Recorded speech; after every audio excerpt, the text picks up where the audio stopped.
আপনাদেরকে স্বাগত জানাচ্ছি। আমি ফিরোজ তোহা। শুরুতেই সংবাদ শিরোনাম। বাংলাদেশের সর্বশেষ গুরুত্বপূর্ণ আপডেট সংবাদে আপনাকে স্বাগত। শুরুতেই সংবাদ শিরোনাম, পরে বিস্তারিত। শুরুতেই জানিয়ে দিব, সচিবালয় থেকে 4 শতাধিক আনসার সদস্য গ্রেপ্তার। ছাত্র জনতার প্রতিরোধের মুখে চাকরি স্থায়ীকরণের দাবিতে সচিবালয় অবরোধ করে রাখা আনসার সদস্যরা পালিয়েছে। এ সময় সচিবালয় এবং আশপাশের এলাকা থেকে 2 নারী সদস্য সহ প্রায় 4 শতাধিক আনসার সদস্যকে গ্রেপ্তার করেছে সেনাবাহিনীর সদস্যরা। এরপর জানিয়ে দিব, পোশাক খুলে পালানোর সময় ধরে বেঁধে রাখল ছাত্ররা। সচিবালয় এলাকায় আনসার সদস্যদের সঙ্গে শিক্ষার্থীদের ধা পাল্টা এবং সংঘর্ষের ঘটনা ঘটছে। এতে করে অন্তত 30 জন শিক্ষার্থী আহত হয়েছে প্রাথমিকভাবে জানা গেছে। পরবর্তীতে আজ সকাল পর্যন্ত আহতের সংখ্যা 40 জনে পৌঁছেছে। এ সময় শিক্ষার্থীদের উপর হামলা করা হয়েছে এমন খবর পেয়ে সচিবালয় অভিমুখে রওনা হয় হাজার হাজার শিক্ষার্থীরা। পরিস্থিতি বেগতিক দেখে আনসার সদস্য পালাতে শুরু করে। এক পর্যায়ে দা খেয়ে আনসার সদস্যরা সচিবালয় ছেড়ে ক্ষমা চেয়ে পালাতে থাকে। শিক্ষার্থীদের চোখ ফাঁকি দিয়ে অনেকেই পোশাক খুলে পালানোর চেষ্টা করে। পোশাক খুলে পালানোর সময় আনসারের এক সদস্যকে ধরে বৈদ্যুতিক খুঁটির সঙ্গে বেঁধে রাখে বিক্ষুব্ধ শিক্ষার্থীরা। এদিকে আমেরিকা কনভিন্স হয়েছিল, নইলে তখনই আমাদের পতন হতো। Salman F Rahman. DMP new market থানায় দায়ের হওয়া হকার শাহজাহান আলী হত্যা মামলায় গত 13 আগস্ট গ্রেপ্তার হয়েছেন সাবেক শেখ হাসিনা প্রধানমন্ত্রীর বেসরকারি খাত বিষয়ক উপদেষ্টা সালমান এফ রহমানকে। তিনি এখন রিমান্ডে রয়েছেন। তিনি বলেছেন, আমাদের নির্বাচন ছিল অবৈধ। এই নির্বাচনে যুক্তরাষ্ট্র যদি ভারত দ্বারা কনভিন্স না হতো তখনই আমাদের পতন হয়ে যেত। শুধুমাত্র ভারতের কারণেই আওয়ামী লীগ সরকার এতদিন ক্ষমতায় ছিল। এদিকে বিএনপি সমমনাদের বৈঠক, সংকট নিরসন সহ সুষ্ঠু নির্বাচনের রোডম্যাপের আহ্বান। জানিয়ে দিব, এখনও পুড়ছে গাজী টায়ার কারখানা। ফায়ার সার্ভিসের 10টি ইউনিটের সারারাত চেষ্টার পরও নিয়ন্ত্রণে আসেনি নারায়ণগঞ্জের রূপগঞ্জে অবস্থিত গাজী টায়ার কারখানা। গতরাত 10টা থেকে এই অগ্নিকাণ্ডের ঘটনা ঘটে। কারখানাটি এখনও পুড়ছে। ফায়ার সার্ভিস সদর দপ্তরের মিডিয়া সেলের কর্মকর্তা তালহা বিন জসিম বিষয়টি নিশ্চিত করেছেন। এবং সর্বশেষ জানিয়ে দিব, লক্ষ্মীপুরে থামছে না বৃষ্টি, বেড়েই চলছে বন্যার পানি। বেড়েই চলছে বন্যার পানি, তারপর আবার অনবরত বৃষ্টি। এই পরিস্থিতিতে গৃহস্থলী, আসবাব, হাঁস মুরগি, গরু ছাগল সহ পরিবারের সদস্যরা চরম সংকট এবং ভোগান্তিতে পড়েছে লক্ষ্মীপুরে। নোয়াখালী থেকে বন্যার পানি ঢোকায় এ জেলার বিস্তীর্ণ জনপদ ডুবে গেছে।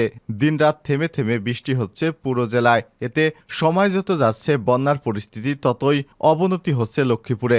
ঘরবাড়ি ছেড়ে অনেকেই আশ্রয় কেন্দ্রে উঠেছেন। আর সকাল পর্যন্ত কোথাও বন্যার পানি কমেনি। সর্বশেষ খবর পাওয়া অনুযায়ী এখনও বাড়ছে বন্যার পানি। তবে বেশ কয়েকটি জেলায় বন্যার পরিস্থিতি উন্নতি হয়েছে। প্রিয় দর্শক, এতক্ষণ শুনছিলেন সংবাদ শিরোনাম, এবারে বিস্তারিত। তবে তার আগে বন্ধুরা, অনুরোধ থাকবে সংবাদটিতে একটি লাইক দিন। এই চ্যানেলে আপনি নতুন হয়ে থাকলে আমাদের সংবাদটি দেখতে দেখতে চ্যানেলটি সাবস্ক্রাইব করে রাখুন। কমেন্ট করে জানিয়ে দিন আপনার মূল্যবান মতামত। জানিয়ে দিন বন্ধুরা, এই সংবাদটি আপনি বিশ্বের কোন দেশ থেকে বা বাংলাদেশের কোন স্থান থেকে দেখছেন এবং শুনছেন।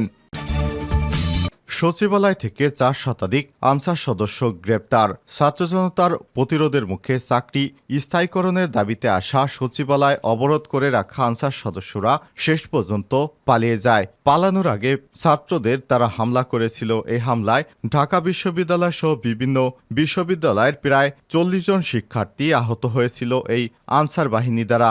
আনসার সদস্যরা শিক্ষার্থীদের মাথার উপরে ইট দিয়ে এবং তাদের ভারী ভারী জুতা দিয়ে, লাথি উষ্টা দিয়ে তাদেরকে ভয়ানকভাবে আহত করেছে। রোববার দিবাগত রাতে আটক আনসার সদস্যদের ঢাকার শাহবাগ, রমনা, পল্টন এবং মতিঝিল সহ আশপাশের থানায় নিয়ে যাওয়া হয়। রাত 2:30 পর্যন্ত সচিবালয় গেট থেকে আটক আনসার সদস্যদের পুলিশের পিজন ভ্যানে করে বিভিন্ন থানায় নিয়ে যাওয়া হয়। রাত 2টার দিকে সচিবালয়ের 2 নম্বর গেটে দেখা যায় যেসব আনসার সদস্য ছাত্র জনতার প্রতিরোধের মুখে পালিয়ে সচিবালয়ের ভেতরে অবস্থান নেন তাদেরকে সেখান থেকে বের করে এনে সড়কে দাঁড় করিয়ে রাখা হয়েছে।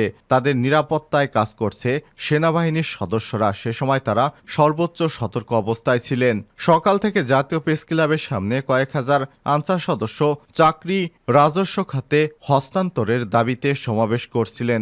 বিকেলের দিকে তারা সচিবালয়ের ৫ নম্বর গেটের সামনে অবস্থান করে এবং নানা স্লোগান দিতে থাকে। সন্ধ্যার পর তারা সচিবালয়ের ৫টি গেট নিয়ন্ত্রণে নেয়। এ সময় স্বরাষ্ট্র উপদেষ্টা লেফটেন্যান্ট জেনারেল অবসরপ্রাপ্ত মোহাম্মদ জাহাঙ্গীর আলম চৌধুরী এবং ক্রীড়া উপদেষ্টা আসিফ মাহমুদ বৈঠক করে তাদের দাবি দেওয়া মেনে নেয়ার বিষয়ে একটি কমিটি গঠনের আশ্বাস দেন। তারপরও আনসার সদস্যরা প্রজ্ঞাপন এর দাবিতে অনড় থেকে সচিবালয়ের গেট অবরুদ্ধ করে রাখে। এ সময় তারা বিশ্ববিদ্যালয়মুখী একটি ত্রাণের গাড়িও আটকে রাখে।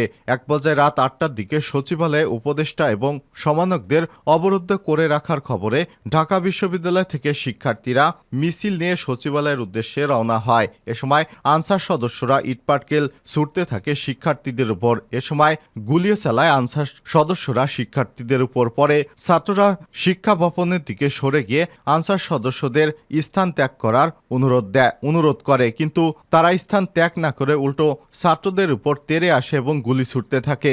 এক পর্যায়ে ছাত্ররা একত্রিত হয়ে আনসারদের ধাওয়া দিলে তারা দৌড়ে রাজধানী 0 পয়েন্টের দিকে সরে যায়। সেখানে আবার তারা সংগঠিত হয়ে ছাত্রদেরকে ধাওয়া করে। এতে উভয় পক্ষের মধ্যে ধা পাল্টা ধার ঘটনা ঘটে। এ সময় শিক্ষার্থীদের হাতে বাঁশের লাঠি স্টাম্প দেখা যায়। এই ঘটনায় আনসার সদস্য, সাংবাদিক এবং শিক্ষার্থী সহ অন্তত 40 জন আহত হয়েছে। খবর পেয়ে শিক্ষার্থীরা চারদিক থেকে মিছিল নিয়ে সচিবালয় অভিমুখে রওনা হলে আনসার সদস্যরা দৌড়ে পালাতে থাকে এবং কিছু সদস্যরা সচিবালয়ের ভিতরে প্রাণ ভিক্ষা চেয়ে অবস্থান করে।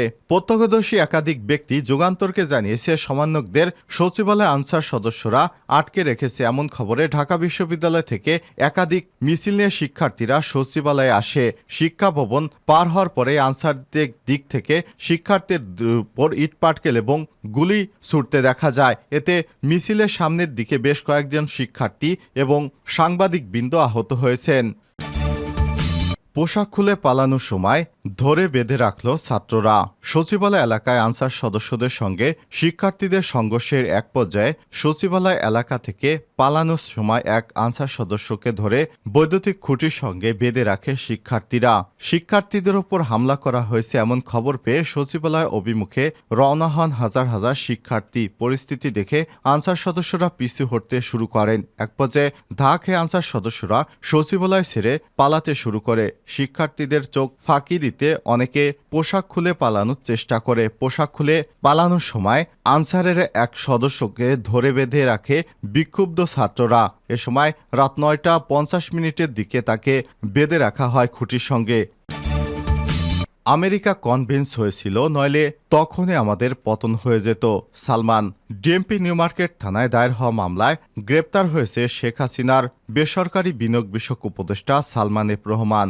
রিমান্ডে তিনি চাঞ্চল্যকর তথ্য দিয়েছেন। তিনি বলছেন, গত নির্বাচনের আগে যুক্তরাষ্ট্র সুষ্ঠু এবং অবাধ নির্বাচন দিতে আমাদেরকে চাপ দিয়েছিল, আমাদের তখনই পতন হয়ে যেত। তবে ভারত সব সময় শেখ হাসিনার পাশে ছিল। নরেন্দ্র মোদী পাশে থাকার কারণে যুক্তরাষ্ট্রকে তারা কনভিন্স করেছিল। এ কারণে বাংলাদেশে তখন সুষ্ঠু নির্বাচন হয়নি, আর সুষ্ঠু নির্বাচন হলে তখনই আমাদের পতন হয়ে যেত। উল্লেখ্য, ছাত্র জনতার অভ্যুত্থানের মুখে গত 5ই আগস্ট বাংলাদেশ ছেড়ে পালিয়ে যায় শেখ হাসিনা। এরপর থেকে প্রতিনিয়ত গ্রেপ্তার করা হচ্ছে আওয়ামী লীগের বিভিন্ন স্তরের নেতাদের। তারা এমন চাঞ্চল্যকর তথ্য দিচ্ছে। বিএনপি এবং সমমনাদের বৈঠক, সংকট নিরসন সহ সুষ্ঠু নির্বাচনে রোডম্যাপের আহ্বান। ছাত্র জনতার অভ্যুত্থানের পর যুগপৎ আন্দোলনে থাকা সমমনা দল এবং জোটগুলোর সঙ্গে চলমান পরিস্থিতি নিয়ে আলোচনা শুরু করেছে বিএনপি। রোববার 12 দলীয় জোট এবং জাতীয়তাবাদের সমমনা জোটের সঙ্গে বৈঠক করেছে দলটির লিয়াজো কমিটি। এতে দেশে সৃষ্ট সংকট নিরসন এবং অন্তর্বর্তীকালীন সরকারকে সহযোগিতা করতে একমত হন নেতারা। একই সঙ্গে যৌক্তিক সময়ে সুষ্ঠু নির্বাচনের রোডম্যাপ ঘোষণা করতে অন্তর্বর্তীকালীন সরকারকে আহ্বান জানানো হয়। রোববার সন্ধ্যায় গুলশানে বিএনপির চেয়ারপারসনের রাজনৈতিক কার্যালয়ে পৃথকভাবে 12 দলীয় জোট এবং জাতীয়তাবাদী সমমনা জোটের সঙ্গে বৈঠক করেন লিয়াজো কমিটির প্রধান এবং স্থায়ী কমিটির সদস্য নজরুল ইসলাম খান। বৈঠকে দলের আরেক স্থায়ী কমিটির সদস্য বেগম সেলিমা রহমানও উপস্থিত ছিলেন। লক্ষ্মীপুরে থামছে না বৃষ্টি, বেড়েই চলছে বন্যার পানি তারপরও আবার অনবরত বৃষ্টি হচ্ছে। এই পরিস্থিতিতে গৃহস্থালী আসবাবপত্র, হাঁস মুরগি, গরু ছাগল সহ পরিবারের পরিজনদের নিয়ে চরম সংকটে পড়েছে এবং ভোগান্তিতে পড়েছে লক্ষ্মীপুরবাসী। নোয়াখালী থেকে বন্যার পানি ঢুকছে লক্ষ্মীপুরে। এ জেলার বিস্তীর্ণ জনপদ ডুবে গেছে। দিনরাত থেমে থেমে বৃষ্টি হচ্ছে পুরো জেলায়। এতে সময় যত যাচ্ছে বন্যার পরিস্থিতি ততই অবনতি হচ্ছে। ঘরবাড়ি ছেড়ে অনেকেই আশ্রয় কেন্দ্রে উঠেছে। রোববার 25 আগস্ট রাত পর্যন্ত কোথাও বন্যার পানি কমেনি। পুরো জেলায় বৃষ্টি অব্যাহত ছিল। পানি বাড়তে পারে বলে জানিয়েছে সংশ্লিষ্টরা।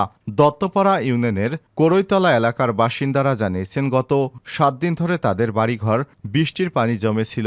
ওই পানি না নামতে গত 3 দিন ধরে হঠাৎ করে আবার পানি বাড়তে শুরু করেছে। শনিবার সারাদিন বৃষ্টি না হলেও রাতে বৃষ্টি হয়। তখন প্রতিটি বাড়িতে 3 থেকে 4 ফুট পানিতে তলিয়ে গেছে। ঘরবাড়িতে থাকার কোনো সুযোগ নেই। যাদের ঘরের ভিটা উঁচু তারা শুধু বাড়িতে আছেন। তবে উঁচু মাচা করে সংশ্লিষ্টদের সঙ্গে কথা বলে জানা গেছে, শুক্রবার 23 আগস্ট থেকে নোয়াখালীর বন্যার পানি লক্ষ্মীপুরে ঢুকতে শুরু করেছে এবং লক্ষ্মীপুরের বন্যা পরিস্থিতি অবনতি হয়েছে। এতে সদর উপজেলার চন্দ্রগঞ্জ, চরসাই, দিঘলি এবং উত্তর জয়পুর, বাঙ্গাখা, মান্দারি, তেওয়ারীগঞ্জ ইউনিয়ন এবং চাকসর ও চররুহিতা ইউনিয়ন প্লাবিত হয়েছে। এসব ইউনিয়নের বিভিন্ন এলাকায় 4 থেকে 5 ফুট পানিতে রয়েছে কয়েক লক্ষ মানুষের ঘরবাড়ি।